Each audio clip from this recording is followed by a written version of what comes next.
ஆண்டவரும் அன்பு இரட்சகருமாயிருக்கிற நம்முடைய கர்த்தராகிய இயேசு கிறிஸ்துவின் நாமத்தினாலே உங்களை இந்த காலை வேளையிலே நாங்கள் மனதார வாழ்த்தி வரவேற்கிறோம். இந்த நாளிலே யூடியூப், பேஸ்புக்ல தேவனுடைய செய்தியை கேட்கும்படியா எங்களோடு கூட இணைந்திருக்கிற உங்களையும் கர்த்தராகிய இயேசு கிறிஸ்து நாமத்தினாலே ஆசீர்வதித்து என்னுடைய சபையின் சார்பிலே உங்களுக்கு வாழ்த்துதல்களை தெரிவித்துக் கொள்கிறோம். இந்த நாட்களிலே தேவனுடைய நாமம் மகிமைப்படும்படியாய் கர்த்தர் தொடர்ந்து நம்மோடு கூட தயவாய் நம்மை நடத்தி வருகிறார். இந்த காலங்கள் நாங்கள் ஒவ்வொருவரும் தேவனுடைய அந்த மரணத்தையும் அவருடைய உயிர்த்தெழுதலையும் நமக்காக கிறிஸ்து செய்த எல்லா விதமான பாவங்கள், நம்முடைய பாவங்கள், சாபங்கள், அக்கிரமங்களுக்காய் கிறிஸ்து தன் ஜீவனையே பலியாய் கொடுத்ததையும் நம்முடைய சிலுவை மரணத்தையும் நாங்கள் இந்த நாட்களிலே அநேக திருச்சபைகளை தியானித்துக் கொண்டிருக்கிற இந்த நாட்களில நானும் நீங்களும் இந்த இடத்திலே இயேசு கிறிஸ்துடைய இரத்தம் நமக்காக என்ன செய்தது என்பதை குறித்து நாம் தியானித்து நாம் ஜெபிக்க போகிறோம். ஆகையினாலே இந்த காலை வேளையில ஆண்டவருடைய பிரசன்னத்தில் நிற்கிற நானும் நீங்களும் இயேசு கிறிஸ்துடைய இரத்தத்தினுடைய வல்லமையை குறித்து நாம் இந்த நாளிலே நாம் தியானித்து நாம் ஜெபிக்க போகிறோம். உலகம் அனைத்தும் இன்றைக்கு ஆண்டவருடைய அந்த மரணத்தை நினைவு கூறுகிறது. ஒரு கூட்டம் அவருடைய மரணத்தை நினைவு கூர்ந்து பல காரியங்களை அதிலே செய்து கொண்டிருக்கிறதையும் நாங்கள் அறிந்திருக்கிறோம். ஆகையினாலே இந்த காலை வேளையில நானும் நீங்களும் இயேசு கிறிஸ்துவின் இரத்தத்தை குறித்து, அவருடைய இரத்தம் நமக்கு என்ன செய்தது என்பதை குறித்து நாம் தியானித்து நாம் ஜெபிக்க போகிறோம். முதலாவது நாம் திருப்பிக் கொள்ளுவோம் ரோமருக்கு எழுதின நிருபம் 5வது அதிகாரம் அதனுடைய 19வது வசனத்தை நாம் வாசிக்க கேட்போம். ரோமர் 5:19. அன்றியும் ஒரே மனுஷனுடைய கீழ்ப்படியாமையினாலே அநேகர் பாவிகளாக்கப்பட்டது போல ஒருவருடைய கீழ்ப்படிதலினாலே அநேகர் நீதிமான்களாக்கப்படுவார்கள். இந்த வார்த்தைகளை நாம் தியானிக்கிற பொழுது, அன்றியும் ஒரு மனுஷனுடைய கீழ்ப்படியாமையினாலே, வேதம் சொல்லுகிறது யார் அந்த மனிதன்? நமக்கு தெரியும், நம்முடைய ஆதி பிதாக்களாகிய அங்கே பார்க்கிறோம், ஆதாமும் ஏவாளும் தங்களுடைய வாழ்க்கையில கர்த்தருக்கு கீழ்ப்படியாததுனால வேதம் சொல்லுகிறது ஒரு மனிதனுடைய கீழ்ப்படியாமையினாலே அநேகர் பாவிகளாக்கப்பட்டது போல ஒருவருடைய கீழ்ப்படிதலினாலே, யார் அந்த கீழ்ப்படிந்த தேவன்? நம்முடைய கர்த்தராகிய இயேசு கிறிஸ்து பிதாவுக்கு தன்னை முழுவதுமாய் கீழ்ப்படுத்தி தம்மை தாழ்த்தி சிலுவை பரியந்தம் தம்மை தாழ்த்தினால் கீழ்ப்படுத்தார் என்று சொல்லி அந்த வேத வார்த்தைகள் நமக்கு சான்று கொடுக்கிறது. அதனாலே கீழ்ப்படிதலினாலே அநேகர் நீதிமானாக்கப்படுவார்கள். இந்த காலையில இயேசு கிறிஸ்துடைய கீழ்ப்படிதலினால, அவர் சிலுவையில தன்னை பலியாய் ஒப்பு கொடுத்ததுனால, இயேசு கிறிஸ்து நமக்காக சிந்தின இரத்தத்தினால இன்றைக்கு நானும் நீங்களும் பெற்றுக்கொண்ட ஆசீர்வாதங்கள் பல உண்டு. ஆகையாலே இந்த காலையில ஆண்டவராக இயேசு கிறிஸ்து தன்னை தாழ்த்தி கீழ்ப்படித்ததினால நானும் நீங்களும் நீதிமான்களாய், பாவிகளாய் இருந்த நானும் நீங்களும் பரிசுத்தவான்களாய், தேவனுக்கு பிரியமானவர்களாய், கர்த்தருடைய பார்வையில கர்த்தருடைய இரத்தத்தினாலே நம்மை விலைக்கரையம் கொடுத்து வாங்கி அப்படியே இரத்தத்தினாலே கர்த்தர் நம்மை மீட்டுக் கொண்டார் என்று சொல்லி வேதம் நமக்கு சான்று கொடுக்கிறது. அதனாலே இன்றைக்கு நானும் நீங்களும் எப்படி நீதிமான்களாக்கப்பட்டோம், நம்முடைய சான்றுகள், நம்முடைய கிரியைகள், நம்முடைய செயல்கள், நம்முடைய குணங்கள் நம்மை பார்க்கிற பொழுது நம்ம எப்படி நீதிமான் என்று சொல்லி சொல்ல முடியும். ஆனால் நம்முடைய நினைவுகள், யோசனைகள், நம்முடைய காரியங்கள் எல்லாமே தேவனுடைய பார்வையில் அநீதியா இருந்த பொழுதும் கர்த்தருடைய மரணம், இயேசு கிறிஸ்துடைய கீழ்ப்படிதல், அவருடைய இரத்தம் சிந்துதலினால, சிலுவையில் அவர் மரித்ததினால நம்மை தேவனாய கர்த்தர் நீதிமானாய் மாற்றினார். அதனாலே இந்த இயேசு கிறிஸ்துடைய இரத்தம் நமக்கு என்ன செய்வது? கர்த்தராகிய இயேசு கிறிஸ்துடைய அங்கே இயேசு கிறிஸ்து இரத்தம் நமக்கு ஒரு அடையாளமாய் கொடுக்கப்பட்டது என்று சொல்லி வேதத்திலே நமக்கு சான்று கொடுக்கிறது. பழைய ஏற்பாட்டில அடையாளமாய் கொடுக்கப்பட்டது, அவருடைய இரத்தத்துக்கு அடையாளமாய் கொடுக்கப்பட்டது என்ன? நான் தொடர்ந்து வாசிக்கலாம். யாத்திராகமத்தின் புஸ்தகம் 12வது அதிகாரம் அதனுடைய 13வது வசனத்தை நான் வாசிக்க கேட்போம். யாத்திராகமம் 12:13. நீங்கள் இருக்கும் வீடுகளில் அந்த இரத்தம் உங்களுக்காக அடையாளமாய் இருக்கும். நீங்கள் இருக்கிற வீடுகளில அந்த இரத்தம் உங்களுக்காக அடையாளமாய் இருக்கும். அந்த இரத்தத்தை நான் கண்டு உங்களை கடந்து போவேன். நான் எகிப்து தேசத்தை அழிக்கும் போது அழிக்கும் பாதை உங்களுக்குள்ளே வராதிருக்கும். இந்த வார்த்தைகள் சொல்லுகிறது. இந்த வார்த்தைகளை குறித்து கொஞ்சம் மேலக்கில கொஞ்சம் நாம தியானிச்சு பார்த்தோம்னா, அந்த நாட்கள்ல ஆண்டவராகிய இயேசு கிறிஸ்து அங்கே ஒரு விதமான பாதுகாப்பை குறித்து அங்கே சொல்லுகிறதை நாம் கவனித்து பார்க்கிறோம். கர்த்தர் நமக்கு கொடுக்கிற பாதுகாப்பு என்ன? மோசையை பார்த்து ஆண்டவர் சொல்லுகிறார். என்ன சொல்லுகிறார்னா, அங்கே அந்த வசனங்களை கொஞ்சம் இன்னும் கொஞ்சம் நாம் தியானித்து யாத்திராகமம் 12ஆம் அதிகாரம் 13, 14 வசனங்களை கொஞ்சம் கீழே மேல கொஞ்சம் நாம தியானிக்கிற பொழுது அந்த வார்த்தையினுடைய ரகசியங்கள் நமக்கு மிகவும் தெளிவாய் அது நமக்கு விளங்கிக் கொள்ளக்கூடியதா இருக்கிறது.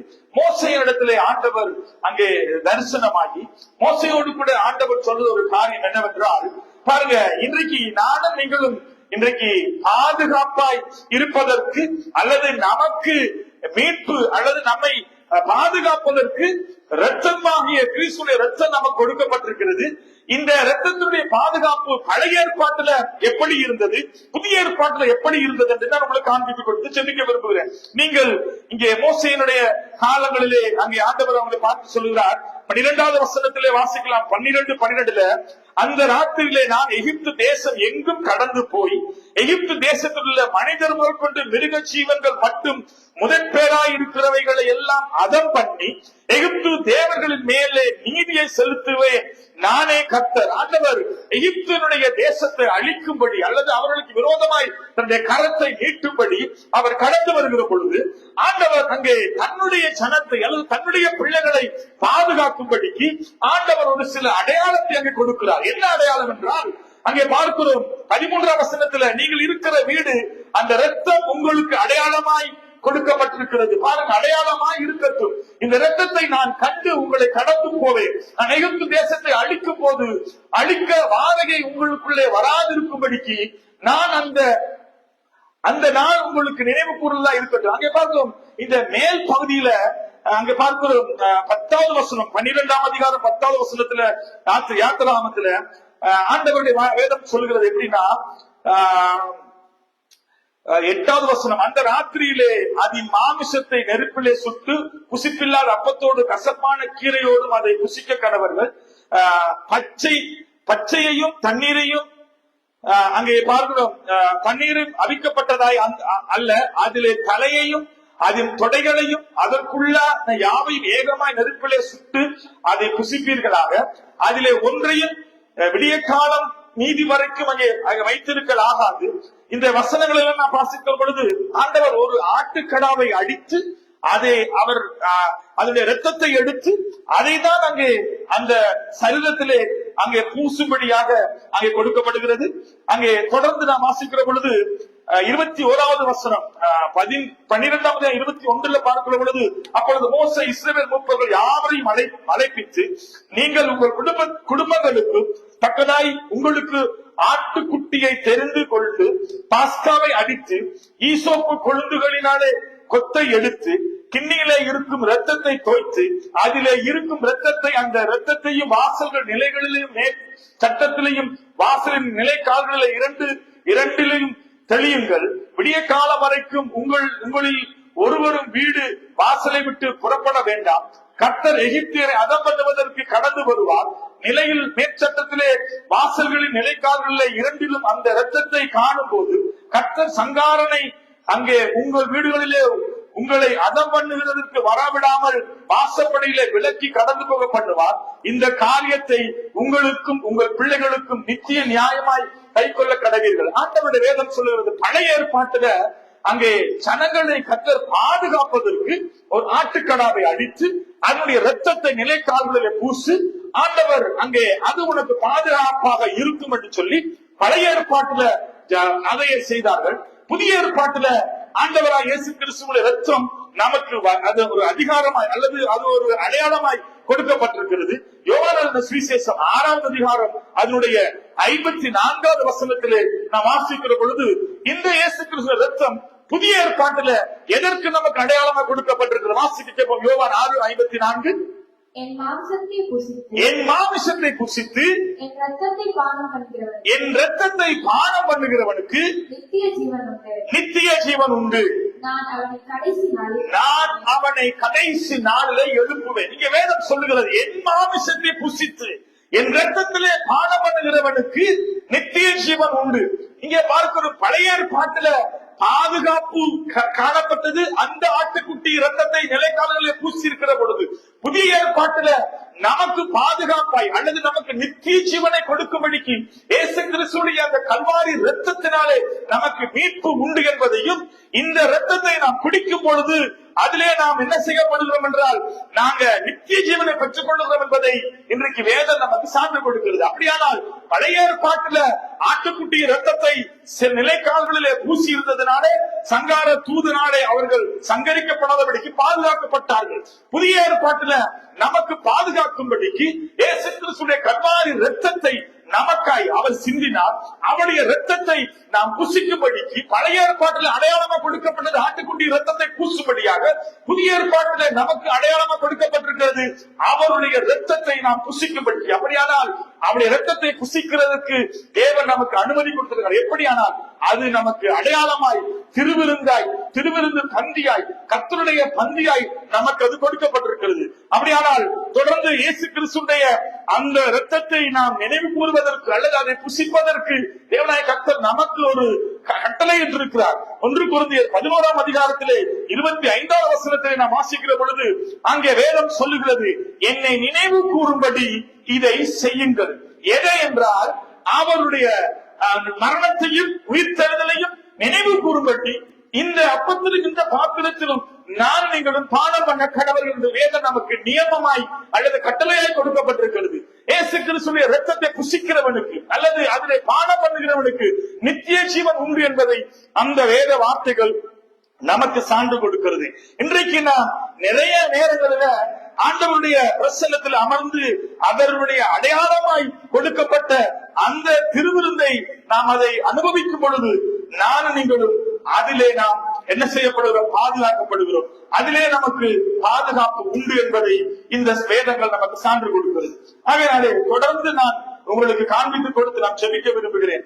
இப்படியாய் இயேசு கிறிஸ்துவின் இரத்தத்தினாலே எனக்கும் உங்களுக்கும் தேவன் கொடுத்திருக்கிற ஆசீர்வாதங்கள் அல்லது இந்த இரத்தத்திலே நமக்கு கொடுத்திருக்கிற காரியங்கள் என்னெல்லாம் நமக்கு இருக்கு, எதற்காக இந்த இரத்தம் சிந்தப்பட்டது, இயேசு கிறிஸ்து இரத்தத்தினாலே நமக்கு கிடைக்கிற ஆசீர்வாதங்கள், இந்த இரத்தத்தினாலே நமக்கு கிடைக்கிற ஐஸ்வர்யங்கள், சுகங்கள், சமாதானங்கள், விடுதலைகள் இவை எவை என்பதை நாங்கள் சில நேரம் அறியாமல் இருந்திருக்கலாம்.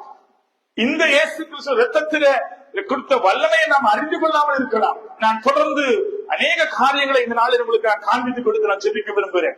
முதலாவது, இயேசு கிறிஸ்து ரத்தம் நமக்கு என்ன செய்வதுன்னா, அங்கே பார்க்கிறோம் பாவ மன்னிப்பை கொடுக்கிற ரத்தம். மத்தேயு 26:28 நாம் வாசிக்கலாம். இயேசு கிறிஸ்து ரத்தம் நமக்கு பாவ மன்னிப்பை தருகிறது. வாசிக்க கேட்போம். மத்தேயு 26:28.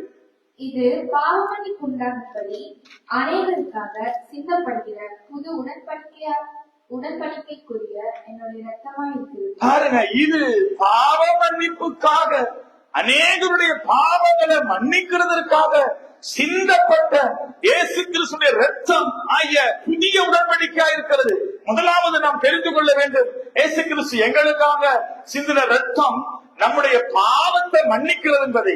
அதனாலே பாவங்களை மன்னிக்கிற ஒரே ரத்தம் இயேசு கிறிஸ்து ரத்தம் மாத்திரம் தான் உண்டு. அதனாலே இன்றைக்கு பாவ மன்னிப்புக்காக ஜனங்கள் எங்கெல்லாம் போகிறார்கள், எங்கெல்லாம் போய் அலைகிறார்கள், மலைகள், குன்றுகள், பலவிதமான காரியங்களை இறங்குகிறார்கள். இப்படி பல காரியங்களை தங்கள் சர்வங்களை வருத்திக் கொள்கிறார்கள், பலவிதமான நேர்த்திக்கடன்களை வைக்கிறார்கள், பலவிதமான காரியங்களை செய்து கொண்டிருக்கிறார்கள். ஆனா மனுஷனுடைய பாவத்தை மன்னிப்பதற்கு அதிகாரம் உள்ள ஒரே ரத்தம் இயேசு கிறிஸ்துவின் ரத்தம் என்பதை அநேக நேரங்களில் நாங்கள் அறியாது இருக்கிறோம். ஆகையினாலே இயேசு கிறிஸ்துவின் ரத்தம் நமக்கு முதலாவது கொடுக்கிறது என்னவென்றால் பாவத்தை மன்னிக்கிறது. இரண்டாவது பார்க்கலாம், இயேசுவின் ரத்தம் பாவங்களை கழுவி நம்மை சுத்திகரிக்கிற ரத்தம். 1 யோவான் 1:7 நாம் வாசிக்க கேட்போம். அவர் ஒளியில் இருக்கிறது போல நாமும் ஒளியிலே நடந்தால் ஒருவரோடு ஒருவர் ஐக்கியப்பட்டிருப்போம்.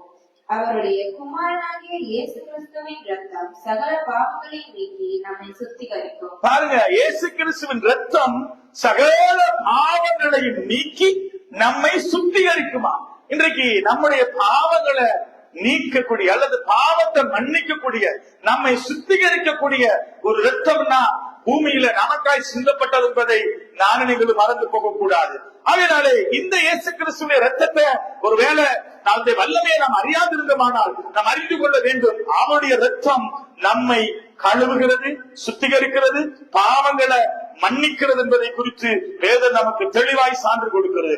தொடர்ந்து மூன்றாவதாக இயேசு கிறிஸ்து ரத்தம் நம்முடைய ரத்தம் நம்மை பரிசுத்தப்படுத்துகிறது. அவருடைய ரத்தத்தினாலதான் நானும் நீங்களும் பரிசுத்தமாக்கப்படுகிறோம். எபிரேயர் நிறுவனம் 13ஆம் அதிகாரம் 12வது வசனத்தை நாம் வாசிக்க கேட்போம்.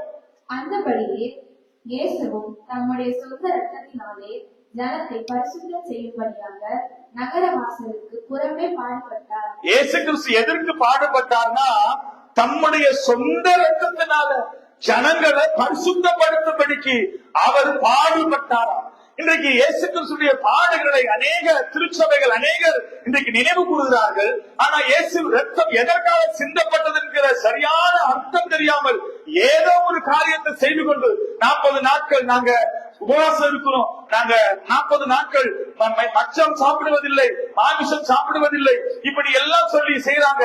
ஆனா இயேசு கிறிஸ்துவ ரத்தத்தினாலதான் நம்ம பரிசுத்தமாக்கப்படுகிறோம். அவருடைய ரத்தம் தான் உலகத்துல எல்லா மக்களுக்காக சிந்தப்பட்டது என்பதை இன்றைக்கு அநேக அதை நாம் அறியாதவர்களாய் நாம் வாழ்ந்து கொண்டிருக்கிறோம். அப்படியானால் எபிரேயர் 13:12 படி இயேசு கிறிஸ்துவின் ரத்தம் நம்மை பரிசுத்தப்படுத்துகிறது. தொடர்ந்து நான்காவதாக இயேசு கிறிஸ்து ரத்தம் நமக்கு என்ன செய்தது? மனசாட்சியை சுத்திகரிக்கும் ரத்தம். இன்றைக்கு அநேக நேரங்களில் நம்முடைய மனசாட்சியில நாம சூடுள்ள பொய்யர்களாய், மனசாட்சியில நாங்க அநேக நேரங்களில் உண்மையாய் நடக்காதவர்களாய் இருக்கிறோம். நம்முடைய மனசாட்சியும் நம்முடைய ரத்தம் சுத்திகரிக்கிறார். எபிரேயர் 9:14 வாசிக்க கேட்போம். எபிரேயர் நிறுவனம் 9:14. நித்திய ஆவியினாலே தம்மை தாமே பழுதற்ற பலியாக தேவனுக்கு ஒப்புக் கொடுத்த கிறிஸ்துவனுடைய ரத்தம் ஜீவனுள்ள தேவனுக்கு ஊழியம் செய்வதற்கும் உங்கள் மனசாட்சி செத்த கிரிகளற்ற சுத்திகரிப்பது எவ்வளவு நிச்சயம். பாருங்க, நானும் நீங்களும் தேவனுக்கு ஊழியம் செய்வதற்கும் செத்த கிரியைகளில் இருந்து நம்மை விடுதலையாக்கிக் கொள்வதற்கும் மனசாட்சியில சுத்திகரிக்கும்படிக்கு தேவனுடைய ரத்தம் நமக்காய் சிந்தப்பட்டதாம். இயேசு கிறிஸ்துவின் ரத்தத்தினாலதான் மனசாட்சி சுத்திகரிக்கப்பட்டதாம். நம்ம இயேசு கிறிஸ்துடைய மரணத்தை உயிர்த்தெழுதல விசுவாசித்து அவர் ரத்தத்தினாலே கழுவப்பட்டிருப்போமானால் நம்முடைய மனசாட்சி எப்படி இருக்குமா? அது சுத்திகரிக்கப்பட்டிருக்கும். மனசாட்சியில ஒரு நாள் நாம் என்ன செய்ய மாட்டோம். மனசாட்சி நமக்கு எப்பவுமே நீதியை தான் பேசும். நம்ம தவறுன்னு அதை சுட்டி காட்டும். இயேசுவின் ரத்தம் என்ன செய்தா? மனசாட்சியை சுத்திகரிக்கிறது.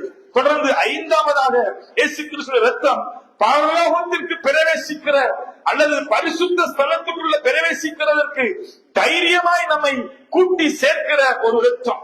தேவனுடைய கிருபாசன தண்டைக்குள்ள தைரியமாய் நம்மை கொண்டு போகும்படிக்கு அவருடைய ரத்தம் நமக்காய் சிந்தப்பட்டது. வாசிக்கலாம் எபிரேயர் 10:20. அந்த மார்க்கத்தின் வழியாய் பிரவேசிப்பதற்கு அவருடைய ரத்தத்தினாலே நமக்கு தைரியம் உண்டாயிருக்கிறபடியினாலும் தேவனுடைய வீட்டின் மேல் அதிகாரியான மகா ஆசாரியர் நமக்கு ஒருவர் இருக்கிறபடியினாலும் துர்மன சாட்சி நீங்க தெளிக்கப்பட்ட இதயமுள்ளவர்களாகவும். பாருங்க, அந்த வசனங்கள்ல நாங்க கவனித்து பார்க்கும் பொழுது அங்கே பரல வேதம் சொல்கிறது, தேவனுடைய பிரசன்னத்துல நிற்கக்கூடிய அல்லது பரலோகத்திலே பிரவேசித்து பரிசுத்த ஸ்தலத்துக்குள்ள பிரவேசிப்பதற்கு தைரியம் கொடுக்கக்கூடிய கிருபாசன தண்டைக்கு தைரியமாய் வரக்கூடிய ஒரு பலனை, ஒரு தயவை அல்லது ஒரு அதிகாரத்தை, ஒரு இடத்தை அவருடைய ரத்தம் நமக்கு தருகிறது. ஆறாவதாக சமாதானத்தை கொடுக்கிற ரத்தம். இன்றைக்கு பூமியில எத்தனையோ பேர் சமாதானம் இல்லாமல் சமாதானத்தை தேடி அலைகிறார்கள். ஆனா சமாதானத்தை கொடுக்கும்படி நாரணைகளும் சமாதானமாய் பூமியிலே வாழும்படி அவருடைய ரத்தம் நமக்காக சிந்தப்பட்டது. வாசிக்கலாம் கொலோசியர் 1:20. அவர் சிலுவையில் சிந்தின ரத்தத்தினாலே சமாதானத்தை உண்டாக்கி பூலோகத்தில் உள்ளவைகள் பரலோகத்தில் உள்ளவைகள் யாவையும் அவர் மூலமாய் தமக்கு ஒப்புரவாக்கிக் கொள்ளவும் அவருக்கு பிரியமாயிற்று. அவர் சிலுவையில சிந்தின ரத்தத்தின் மூலமாய் நமக்கு சமாதானம் கொடுக்கப்பட்டதாம். இன்றைக்கு சமாதானத்தை தேடி எங்கெங்கெல்லாம் இன்னைக்கு ஜனங்கள் அலைகிறார்கள் தெரியுமா? ஐயோ, நான் இந்த சமாதானம் இல்லாமல் வேதனையோடு கண்ணீரோடு வாழ்ந்து கொண்டிருக்கிறேனே. இன்றைக்கு இந்த வசனத்தை கேட்கிற சகோதரனே, சகோதரியே, உன் வாழ்க்கையில சமாதானம் இல்லையா? உன் வாழ்க்கையில நிம்மதி இல்லையா? ஏதோ சமாதானத்தை தேடி அலைகிறாயா?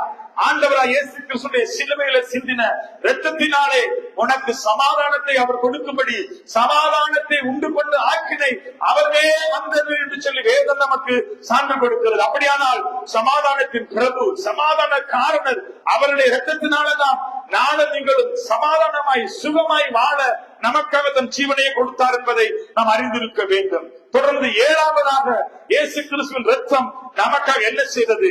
நம்மை நீதிமானாய் மாற்றினது. வாசிக்கலாம் ரோமர் 5:9. இப்படி நாம் அவருடைய இரத்தத்தினாலே நீதிமான்களாக்கப்பட்டிருக்க கோபாக்கினைக்கு நீங்களாக அவராலே நாம் ரட்சிக்கப்படுவது அதிக நிச்சயமாமே. பாருங்க, இப்படி இருக்க நானும் நீங்களும் நீதிமான்களாக்கப்படும்படிக்கு அவருடைய இரத்தத்தினாலே கோபாக்கினைக்கு நீங்களாக்கப்பட்டு ரட்சிக்கப்பட்டிருக்கிறோம். இயேசு கிறிஸ்துடைய இரத்தம் தான் நம்மை நீதிமான்களாய் மாற்றி இருக்கிறது. நானும் நீங்களும் நம்முடைய வாழ்க்கையில அநீதி உள்ள மனுஷனாய் இருந்த நம்மை, நம்மிடத்திலே உண்மை இல்லாத இருந்த நம்மை அவர் நம்முடைய இரத்தத்தினாலே நம்மை நீதிமான்களாய் மாற்றி நம்முடைய வாழ்க்கையில அநீதிக்கு நம்மை விலக்கி தேவனுடைய கிருபை நம்மை நடத்த அவருடைய இரத்தம் நமக்கு உதவி செய்கிறதை நாம் கவனித்து பார்க்கக்கூடியதா இருக்கிறது.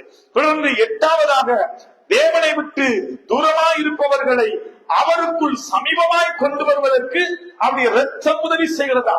இன்றைக்கு ஒருவேளை ரட்சிக்கப்பட்டேன் என்று சொல்கிறவர்கள் இன்னைக்கு தேவனிடத்தை விட்டு தூரமாய், தேவனை விட்டு விலகி, அங்கே இருதயத்திலே சுத்த மனசாட்சி இல்லாதவர்களாய், இருதயத்தில் சூடுள்ள பொய்யர்களாய், பாவத்தை அங்கே தண்ணீரை போல பருகிக் கொண்டு கிறிஸ்துவனுடைய வாழ்க்கையை விட்டு விலகி நித்திய ஜீவனை இழந்தவர்களாய், சபையில் ஒரு வாழ்க்கை, வீட்டில் ஒரு வாழ்க்கை, பரிசுத்தம் இல்லாதவர்களாய், தேவனை விட்டு விலகி தூரமாய் பின்னாடி போல இருக்கிறவர்களையும் அவருடைய இரத்தம் சமீபமாய் கொண்டு வருவதற்கு, தேவனோடு கூட்டி இணைப்பதற்கு அது பிரயோஜனமாய் இருக்கிற எபேசியர் 2:13 நாம் வாசிக்க கேட்போம்.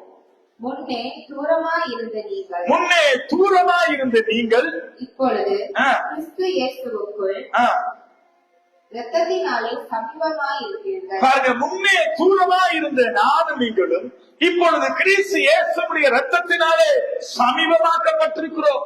முன்னே நாங்கள் தேவனுடைய பிள்ளை என்று சொல்ல தகுதி இல்லாத இருந்த நம்மை, அவருடைய காணியாட்சிக்கு புறம்பாய் இருந்த நம்மை, அவருடைய பிள்ளை என்று சொல்வதற்கு தகுதி இல்லாத இருந்த நம்மை, அவரை விட்டு விலகி தூரமாய் இருந்த நம்மை இயேசு கிறிஸ்துவின் இரத்தம் அவருக்கு சமீபமாய் கொண்டு வந்தது. இந்த இடத்துல நீங்க வந்து அமர்ந்திருக்கிறீங்கன்னா ஆண்டவரை தேடி வருவதற்கு, ஆண்டவரை நோக்கி பார்ப்பதற்கு, கர்த்தரை தேடுவதற்கு, அவருடைய சமூகத்துல வந்து அமர்ந்து கொள்வதற்கு இயேசு கிறிஸ்துவின் இரத்தம் தான் உங்களை இந்த இடத்துல அழைத்து வந்திருக்கிறது. காலையில கூடி ஒரு சகோதரி சொன்னாங்க, சபைக்கு போக விடாதபடிக்கு பல தடைகள் இருந்தது, எல்லாரும் என்ன போக வேண்டாம் தடை பண்ணினாங்க. ஆனா இன்றைக்கு ஆண்டவராய் இயேசு கிறிஸ்து இரத்தம் அந்த சகோதரியை அவரிடத்திலே சமீபமாய் கூட்டி சேர்த்து இருக்கிறது. இது தேவனாலே உண்டானது, மனுஷனால உண்டானதல்ல. தேவனுடைய கிருபை அவர்களை தேவனுடைய பிரசன்னத்தில் வந்து அமர பண்ணுகிறது. ஆகையினாலே தொடர்ந்து நாம் வாசிக்கலாம். 9வது இயேசு கிறிஸ்து இரத்தம் நமக்காக என்ன செய்தது? நித்திய மீட்பை கொடுக்கக்கூடிய இரத்தம். பாருங்க, மீட்புல 2 விதமான மீட்பு உண்டா. ஒன்று நித்திய மீட்பு, இன்னும் ஒரு 2 வசனங்கள் வாசிக்கலாம். எபேசியர் 1:7 வாசிக்கலாம். எபேசியர் 1:7. அவருடைய கிருபையின் ஐஸ்வரியத்தின்படியே அவருடைய இரத்தத்தினாலே பாவ மன்னிப்பாகிய மீட்பு இவர்களுக்குள் நமக்கு உண்டாயிருக்கிறது. அவருடைய இரத்தத்தினாலே பாவ மன்னிப்பாகிய மீட்பு இவர்களுக்கு உண்டாயிருக்கிறது. இயேசு கிறிஸ்துவின் இரத்தத்தினாலதான் ஒரு மனுஷனுக்கு பாவ மன்னிப்பு, மீட்பு கிடைக்கிறதா. தொடர்ந்து வாசிக்கலாம். எபிரேயர் 9:12.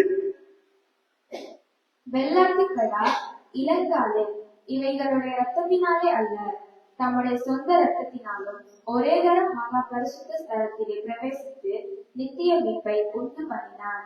பாருங்க, நித்திய மீட்பா. முதலாவது நாங்க பார்த்தோம் எபேசியர் 1:7 இரத்தத்தினாலே மீட்பு. எபிரேயர் 9:12 நித்திய மீட்பு.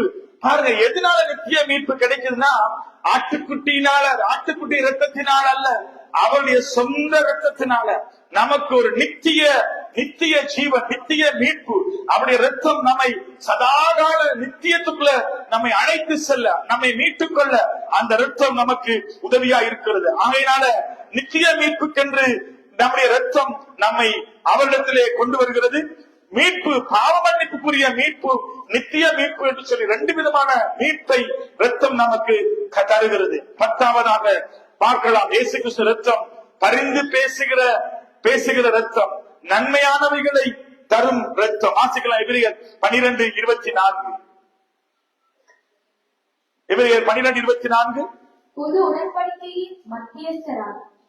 உடன்படிக்கையின் மத்தியஸ்தராகிய தேவனிடத்திற்கும் ஆபேலுடைய ரத்தம் பேசினதை பார்க்கிலும் நன்மையானவைகளை பேசுகிற ரத்தமாகிய வந்து சேர்த்தீர்கள். பாருங்க, ஆபேலுடைய ரத்தத்தை பார்க்கிலும் நன்மையானவைகளை பேசுகிற அந்த ஜீவனுள்ள தேவனுடைய ரத்த தண்டையிலே நீங்கள் வந்து சேர்க்கப்பட்டீர்கள். நானும் நீங்களும் நாரிடத்தில் தெரியுமா இருக்கிறோம். இந்த இயேசுவின் ரத்தம் எனக்கும் உங்களுக்கும் நன்மையானவைகளை தருகிற ரத்தம், அல்லது நன்மையானவைகளை அது நமக்கு தருகிறதா அங்கே காணப்படுகிறது. ஆகையினாலே இயேசு கிறிஸ்துவின் ரத்தம் நமக்காக பரிந்து பேசுகிறதா?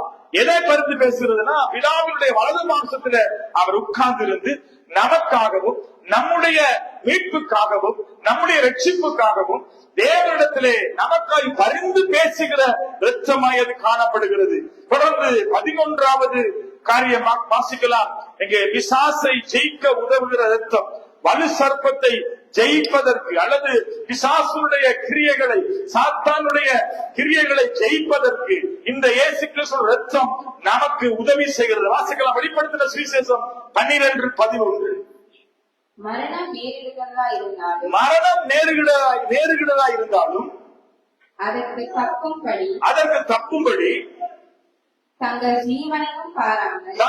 ஜீவனையும் பாராமல் ஆட்டுக்குட்டியின் ரத்தத்தினாலும் தங்கள் சாட்சியின் வசனத்தினாலும் அவனை ஜெயித்தார்கள். பாருங்க, ஆட்டுக்குட்டியானவர் ரத்தத்தினாலும். யார் அந்த ஆட்டுக்குட்டியானவர்? இயேசு கிறிஸ்து ஆட்டுக்குட்டியானவராய் இருந்து நம்முடைய பாவங்களுக்காய் அவர் அடிக்கப்பட்டார். அவருடைய ரத்தம் பாருங்க நமக்கு என்ன செய்கிறதுனா, பிசாசை ஜெயிக்க, வலு சர்ப்பமாகிய சாத்தானை ஜெயிக்க, பிசாசுடைய தந்திரங்களை ஜெயிக்க, பிசாசுடைய கிரியைகளிலே நாம் செயற்கொண்டவர்களாய் நிற்க அந்த ரத்தம் நமக்கு உதவி செய்கிறதாய் காணப்படுகிறது. வாசிக்கலாம் தொடர்ந்து 12வது மரணத்தை ஜெயிக்கும் ரத்தம். நம்முடைய வாழ்க்கையில வேதம் சொல்லுகிறது, மரணமே உன் கூரங்கே, பாதாளமே உன் ஜெயமெங்கே. இன்றைக்கு நம்முடைய வாழ்க்கையில மரணத்தை ஜெயிக்கக்கூடிய ஒரே ரத்தம் அந்த இயேசு கிறிஸ்துவின் ரத்தம். வெளிப்படுத்தின சுவிசேஷம் 12வது அதிகாரத்துடைய 11வது வசனத்தை வாசிக்கலாம். எபிரேயர் 13:20. எபிரேயர் 13:20. நித்திய உடன்படிக்கையின் இரத்தத்தினாலே ஆடுகளுடைய பெரிய மெய்ப்பரான நம்முடைய கர்த்தராகிய இயேசுவை மரித்தோரிலிருந்து ஏறிவர பண்ணின சமாதானத்தின் தேவன். யாரா?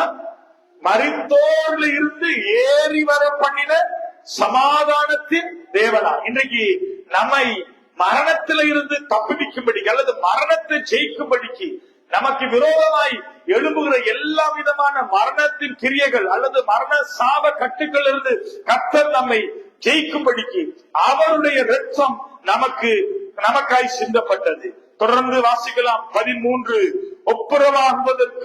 ஒப்புரவாகும்படிக்காய் கொடுக்கப்பட்ட இரத்தம் மரணத்தை ஜெயிப்பதற்காய் கொடுக்கப்பட்டது. பின்பதாய் ஒப்புரவாக்கும் இரத்தம். கொலோசியர் நிருபம் 1 அதிகாரத்தினுடைய 20வது வசனத்தை வாசிக்கிற பொழுது அவருடைய இரத்தம் நம்மை அவரோட கூட ஒப்புரவாக்குகிறது. வாசிக்கலாம். அவர் சிலுவையில் சிந்தின இரத்தத்தினாலே சமாதானத்தை உண்டாக்கி பூலோகத்தில் உள்ளவைகள் பரலோகத்தில் உள்ளவைகள் அவர் மூலமாய் தமக்கு ஒப்புரவாக்கிக் கொள்ளவும் அவருக்கு பிரியமாயிற்று. பாருங்க, பூலோகத்தில் உள்ளதையும் பரலோகத்தில் உள்ளவைகளையும் நமக்காக ஒப்புரவாக்கிக் கொள்ளும்படிக்கு அவர் சிலுவையில சிந்தின ரத்தம் நம்மை அவரோடு கூட ஒப்புரவாக்குதலுக்கு அது நமக்கு சிந்தப்பட்டது. பாருங்க, இயேசுவின் ரத்தத்தினுடைய வல்லமை எவ்வளவு காரியம் உண்டு என்று பாருங்க. தொடர்ந்து 14வது நாம் வாசிக்கலாம். பார்க்கலாம் ராஜாக்களாகவும் ஆசாரியர்களாகவும் நம்மை மாற்றின ரத்தம். வெளிப்படுத்தின சுவிசேஷம் 1:6. நம்மிடத்தில் அன்பு கூர்ந்து நம்மிடத்திலே அன்பு கூர்ந்து நமது இரத்தத்தினாலே நம்முடைய பாவங்கள் அற நம்மை கழுவி தம்முடைய பிதாவாகிய தேவனுக்கு முன்பாக நம்மை ராஜாக்களாகவும் ஆசாரியர்களுமாக்கி அவருடைய மகிமையும் வல்லமையும் உண்டாயிருப்பதாக. இயேசு கிறிஸ்துடைய இரத்தம் நானும் நீங்களும் ராஜாக்களும் ஆசாரியரும் லேவியராகும்படிக்கு நமக்காக கொடுக்கப்பட்டிருக்கிறது என்பதை நாம் அறிந்து கொள்ள வேண்டும். ஆகையினாலே இந்த காலை வேளையில ஆண்டவருடைய பிரசன்னத்துல நிற்கிற நீங்க அவருடைய பார்வையில அவருடைய இரத்தத்தினால நீங்க மீட்கப்பட்டது மாத்திரமல்ல, ஆண்டவர் சும்மா உங்களை இரத்தத்தை சிந்தி உங்களுக்காக பாவத்தை மன்னிச்சாருன்னு சொல்லி அல்ல, அவர் உங்களை ராஜாக்களுக்கெல்லாம் ராஜாக்களாக ஆசாரியராக லேவியராக அவர் உங்களை மாற்றி இருக்கிறார். அப்படிப்பட்ட அதிகாரத்தை கர்த்தர் உங்களுக்கு தந்திருக்கிறார். நீங்க போய் நிற்கிற எல்லா அதிகாரிகளுக்கு முன்பதாய் கர்த்தர் உங்களை மேன்மைப்படுத்தி உங்களை உயர்த்தி வைத்திருக்கிறார். அந்த கனத்தை, அந்த மேன்மைய, அந்த உயர்வை அந்த கர்த்தருடைய இரத்தம் உங்களுக்காய் கொடுக்கப்பட்டிருக்கிறது. தொடர்ந்து வாசிக்கலாம் 15வது. பாருங்க, சங்காரத்தின் வல்லமைக்கு தப்ப உதவி செய்கிறவருடைய இரத்தம். சங்காரத்தின் வல்லமை, சத்துருவனுடைய எல்லா விதமான போராட்டங்கள், குடும்பத்தில் வருகிற பாடுகள், நெருக்கங்கள், நிந்தைகள், பலவிதமான குழப்பங்கள், வேதம் சொல்கிறது இப்படிப்பட்ட எல்லா சங்காரத்துக்கும் அவருடைய இரத்தம் உன்னை விலக்குவார். வாசிக்கலாம் எபிரேயர் 11:28.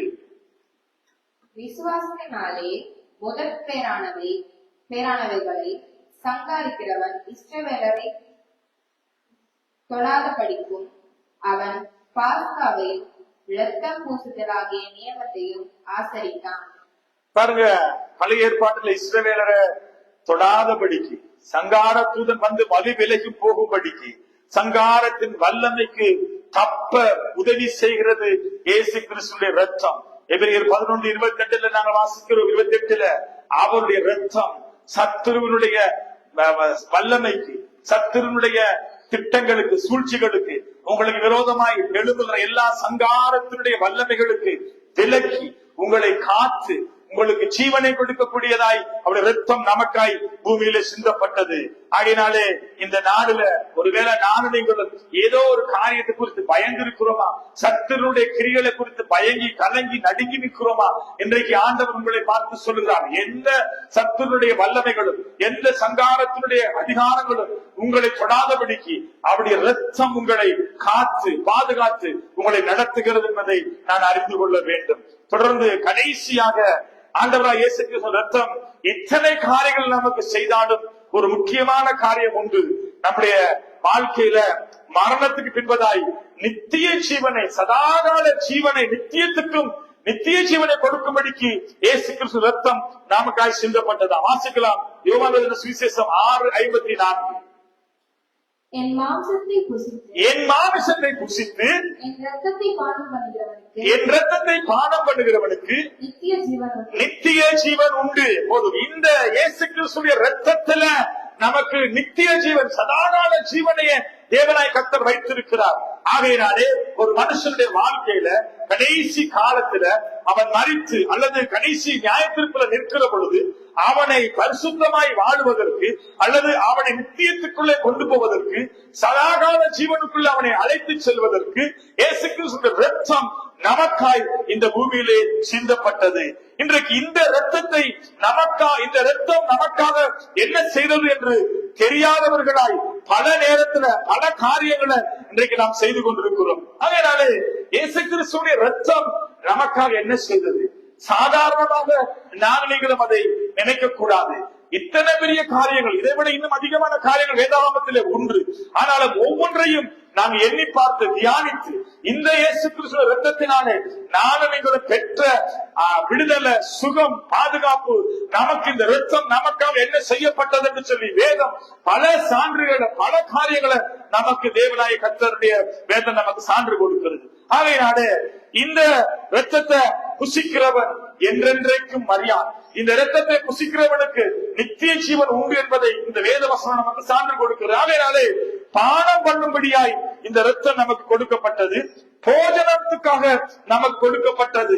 இந்த இயேசு கிறிஸ்து இரத்தம் நமக்கு அடையாளமாய் பழைய ஏற்பாட்டுல பார்க்கிற பொழுது அது நமக்கு அடையாளமாய் பூசப்பட்ட இயேசு கிறிஸ்து இரத்தம் பழைய ஏற்பாட்டுல அடையாளமாக பஸ்கா ஆட்டுக்குட்டியை அங்கே காண்பித்து கொடுக்கிறது.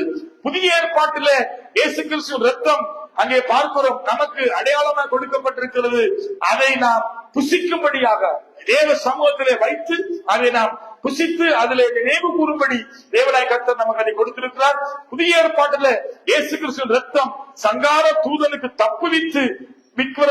தப்புவிப்பதற்கு இந்த ரத்தம் நமக்கு அது போதுமானதா இருக்கிறது.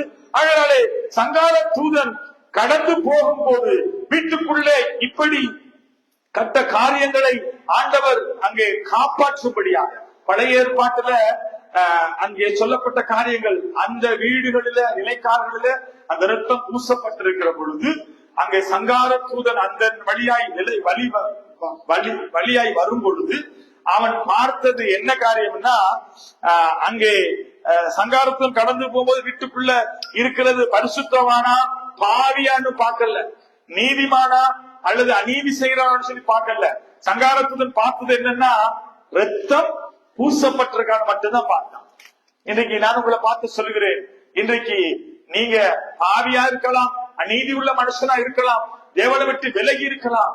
நீங்க ரத்தத்தினால கழுவப்பட்டு ரத்தத்தினால மீட்கப்பட்டு ரத்தம் பூசப்பட்டிருக்கிற பொழுது நானும் நீங்களும் எல்லா சங்கார தூதனுக்கும் தப்புவிக்க கர்த்தர் போதுமானவராய் இருக்கிறார். ஆகையாலே இந்த ரத்தம் பூசப்பட்டுள்ளதா என்றுதான் பார்க்கப்பட வேண்டும். எகிப்தியரை அங்கே ஆண்டவராய் இயேசு கிறிஸ்து அழிக்க போகிற பொழுது எகிப்தியருக்குள்ளதா இஸ்ரவேலரும் இருந்தார்கள். அங்கே ரெண்டு பேரையும் அவர் கவனித்து பார்க்கும் பொழுது அங்கே ஆண்டவர் அனுப்பின அந்த சங்கார தூதன் நீ எகிப்தியனா இஸ்ரவேலான்னு சொல்லி பார்க்கல, அவர் பார்த்தது ரத்தம் பூசப்பட்டிருக்கிறான்னு தான் பார்த்தாரு. ஆகையினாலே இந்த காலையில ஆண்டவராய் இயேசு கிறிஸ்துவின் ரத்தம் பூசப்பட்டிருந்தால் நானும் நீங்களும் பாதுகாக்கப்படுவோம். அன்றைய மோசே அங்கே மிருகத்தின் ரத்தத்தை எடுத்து ஆசரிப்பு கூடாரத்தின் மேலும் ஜனங்களின் மேலும் தெளித்தான். இதோ நாங்கள் மிருகத்தின் ரத்தத்தை அல்ல, இயேசு கிறிஸ்துவுடைய ரத்தத்தை நாங்கள் என்ன செய்திருக்க வேண்டும், அதிலே பூசப்பட்டிருக்கணும், அதிலே பாதுகாக்கப்பட்டிருக்கணும், அந்த ரத்தத்திலே மீட்கப்பட்டிருக்கணும் என்றுதான் வேதம் நமக்கு சான்று கொடுக்கிறது. ஆகையினாலே கடைசியாக யாத்திராகமம் 12ஆம் அதிகாரம் அதனுடைய 21 தொடக்கம் 24 வசனங்களில அங்கே அழகா அந்த வேதங்கள் நமக்கு சான்று கொடுக்கிறது. யாத்திராகமம் 12ஆம் அதிகாரம் 21 தொடக்கம் 24 அந்த வசனங்கள் அங்கே இதற்கு முன்பதாக நான் வாசித்த ஒரு பகுதிதான் பாருங்க. அப்பொழுது மோசே இஸ்ரவேல் மூப்பர்கள் யாவரையும் அழைப்பித்து, நீங்கள் உங்கள் குடும்பங்களுக்கு தக்கதாய் உங்களுக்கு ஆட்டுக்குட்டியை தெரிந்து கொண்டு பஸ்காவை அடித்து ஈசோப்பின் கொழுந்துகளினாலே கொத்தை எடுத்து கிண்ணியிலே இருக்கும் ரத்தத்தை தோய்த்து அதிலே இருக்கும் அந்த ரத்தத்தை வாசல் நிலைக்கால்களின் மேலும் மேற்சட்டத்தின் மேலும் வாசல் நிலைக்கால்களிலே இரண்டிலும் தெளியுங்கள். விடிய காலம் வரைக்கும் உங்களிலே ஒருவனும் வீட்டு வாசலை விட்டு புறப்பட வேண்டாம். கர்த்தர் எகிப்தியரை அதம் பண்ணுகிறதற்கு கடந்து வருவார். நிலைக்கால்கள் சட்டத்திலே வாசல்களிலே நிலைகளிலே இரண்டிலும் அந்த இரத்தத்தை காணும் பொழுது கர்த்தர் சங்கார தூதன் உங்கள் வீடுகளிலே உங்களை அதம் பண்ணுவதற்கு வராவிட்டாமல் வாசப்படியில விலகி கடந்து போவான். இங்கே பார்க்கிறோம், அன்றைக்கு நிலைக்காலில ரத்தம் பூசி இருந்துச்சுன்னா சங்கார தூதன் என்ன செய்தானா, வந்து விலகி போனானா. இன்றைக்கு நீங்களும் நானும் எங்களுக்கு விரோதமாய் எழும்புகிற சத்துருனுடைய கிரியைகள் இருந்து நாம் காக்கப்பட வேண்டுமானால் அல்லது பாதுகாக்கப்பட வேண்டுமானால் இந்த இயேசு கிறிஸ்துவின் ரத்தம் எவ்வளவு முக்கியம் என்பதை நாம் அறிந்து கொள்ள வேண்டும். ஆகையினாலே இன்றைக்கு அவருடைய மரணத்தை நினைவு கூறுகிற நானும் நீங்களும், அவருடைய மரணத்தை நினைவு கூறுகிற நாட்களில நிற்கிற நானும் நீங்களும் இந்த இயேசு கிறிஸ்துவின் ரத்தம் எவ்வளவு விலை மதிக்க முடியாது. இந்த ரத்தத்துல எத்தனை பெரிய வல்லமை உண்டு. இதனாலே நானும் நீங்களும் பெற வேண்டிய சுகம், விடுதலை, பாதுகாப்பு, சமாதானம், நித்திய ஜீவன், ஐஸ்வர்யம், கனம், மேன்மை எத்தனை உண்டு என்பதை மறந்து விடக் கூடாது. ஆகையினாலே சமாதானத்தை கொடுக்கிற ரத்தம், ரட்சிப்பை கொடுக்கிற ரத்தம், பாதுகாக்கிற ரத்தம், அது மாத்திரமல்ல, இப்படி 1 தொடக்கம் 14 காரியங்களை 16 காரியங்களை நான் உங்களுக்கு காண்பித்துக் கொடுத்திருக்கிறேன். வேதத்துல இயேசுவின் ரத்தம் இன்னும் அநேக காரியங்கள் நமக்காக செய்கிறதை, ஆனாலும் கூட எல்லாவற்றையும் நான் தியானிக்க கூடாதபடிக்கு ஒரு சில காரியங்களை மாத்திரம் இந்த நாளில் நாம் தியானிக்க கர்த்தர் நமக்கு கிருபை செய்தார். ஆகையினால இந்த ரத்தத்துல நீங்க பாதுகாக்கப்படாவிட்டால், இந்த ரத்தத்தினால நீங்க பாதுகாக்கப்பட உங்களை ஒப்புக் கொடுங்க. உங்க வாழ்க்கையில சமாதானம் இல்லையா? சமாதானத்தை கொடுக்கிற அந்த ரத்தத்துல நீங்க இன்றைக்கு சமாதானத்தை பெற்றுக் கொள்ளுங்க. உங்க வாழ்க்கையில நீங்க பலவிதமான நெருக்கத்துல நீங்க நிக்கிறீங்களா? ஆண்டவர் ரத்தம் உங்களை உங்களை உங்களை விடுதலை ஆக்கும், பரிசுத்தப்படுத்தும், உங்களுடைய வாழ்க்கையில பாவத்தை மன்னிக்கும். ஒருவேளை தேவனை விட்டு விலகி போய் தூரமா இருக்கிறீங்களா? அந்த ரத்தம் உங்களுடைய தேவனிடத்துல சமீபமாய் கொண்டு வரும், உங்களுக்கு சமாதானத்தை கொடுத்து பல காரியங்களை இந்த ரத்தம் உங்களுக்காக செய்யும். ஆகையினால வரும் நாட்களில ஆண்டவராகிய இயேசு கிறிஸ்துவின் மரணத்தை நினைவு கூறும்படி பலர் ஆயத்தமா இருக்கிறாங்க. வரும் 2 நாள்ல என்ன நாள்? இயேசு கிறிஸ்துவினுடைய என்ன நாள்? பெரிய வெள்ளிக்கிழமை, குட் ஃப்ரைடே. அதை எப்படி நினைவு கூற போறோம்? சும்மா சாதாரணமான ஒரு காரியமா நம்ம நினைவு கூர்ந்துட்டு போறோம்? அப்படி கிடையாது. அவர் மரித்தார். அவருடைய ரத்தத்தினுடைய வல்லமைய, அந்த ரத்தம் நமக்கு எதெல்லாம் நம்ம ரத்தம் நமக்காக செய்தது, அந்த ரத்தத்தினால நமக்கு என்னென்னலாம் இருக்கு என்பதை நம்ம அறிந்து கொள்ளாம அவருடைய மரணத்தை நினைவு கூறுகிறது என்னது? மிகவும் வேஸ்டானது. ஆகையினால இந்த ரத்தம் எத்தனை காரியங்கள் நமக்காக செய்தது என்பதை அறிந்து கொண்டு நாரணிகளும் அந்த ரத்தத்துக்குள்ள பாதுகாக்கப்பட்டு பரிசுத்தமாக்கப்பட்டு பாவ மன்னிப்பு பெற்றுக்கொண்டு அங்கே பாவங்கள் கழுவி சுத்திகரிக்கப்பட்டு பரலோகத்துக்குள்ள அல்லது தேவ கிருபாசனத்தை தைரியமாய் நம்மை வர அந்த ரத்தம் நமக்கு உதவி செய்கிறது. இப்படி பல காரியங்களை செய்கிறது. ஆகையினால ஒருவேளை இந்த ரத்தத்தினுடைய வல்லமையை குறித்து நீங்க அறியாதவர்களா இருந்தா இன்றைக்கு பிடித்துக் கொள்ளுங்க. அந்த ரத்தத்தை நீங்க ரத்தத்துக்குள்ளாக நீங்க பாதுகாப்பதற்காக உங்களை ஒப்புக் கொடுங்க. அப்படி ரத்தம் உங்களை சகல பாவங்களுக்கு நீக்கி உங்களை சுத்திகரிக்கும். ஆகையினால இயேசு கிறிஸ்து ரத்தத்தில உள்ள வல்லமை என்ன என்பதை இந்த செய்தியில மிகவும் காரியங்களும் அதிக காரியங்கள் நாம் கற்றுக்கொண்டோம். தொடர்ந்து இந்த வார்த்தைகளை அறிக்கைப்படுங்க. ரத்தத்துக்குள்ள உங்களை ஒப்புக் கொடுங்க, பாதுகாப்புக்குள்ள இருங்க. இந்த ரத்தம் உங்களை வாழ வைக்கும். இந்த ரத்தத்தினால உங்களுக்கு நித்திய ஜீவனை இந்த ரத்தம் உங்களுக்கு கொண்டு வரும். இயேசு கிறிஸ்து ரத்தம் தான் நமக்கு எல்லாவற்றுக்கும் எல்லாமா இருக்கிறது. ஆகையினாலே கர்த்தர் உங்களை ஆசீர்வதிப்பார். இந்த வார்த்தைகளை தொடர்ந்து வீடுகளில கேட்கிற நீங்க அன்றைக்கு நிலைக்கால்களில ரத்தம் பூசினதுனால பாதுகாக்கப்பட்டார்கள்.